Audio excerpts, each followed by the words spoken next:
நீங்க லைலா மஜ்னுவோட கதைய பற்றி கேள்விப்பட்டிருக்கீங்களா? அது சாதாரண காதல் கதை கிடையாது. ஆன்மாவையும் தாண்டிய ஒரு உணர்ச்சினே சொல்லலாம்.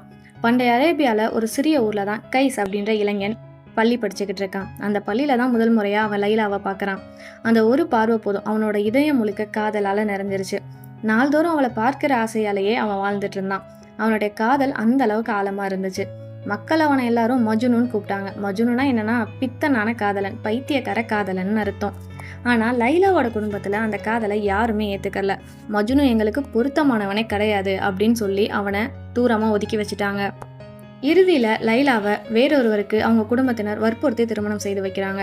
அவள் அந்த வீட்டில் வாழ்ந்துட்டு இருந்தாலும் மனசு ஃபுல்லா மஜ்னுவிடம் தான் இருந்துச்சு. அவன் இல்லாம அவளால் சாப்பிடவும் முடியல, சிரிக்கவும் முடியல. மஜ்னுவோட நினைவாலேயே அவங்க உடல் பலவீனமாகுது. நோய்வாய்ப்பட்டு படுக்கையிலே துயரமா உயிர் விட்டுறாங்க.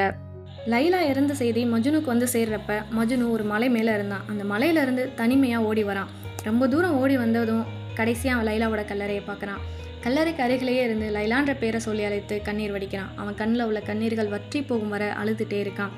கடைசியாக கண் விழித்து பார்க்குறான். அவன் கண்ணில் ஈரங்கள் இல்லை, ஆனால் லைலா இல்லைன்ற உண்மை மட்டும் அவன் மனசு ஃபுல்லாக நிறைஞ்சிருக்கு.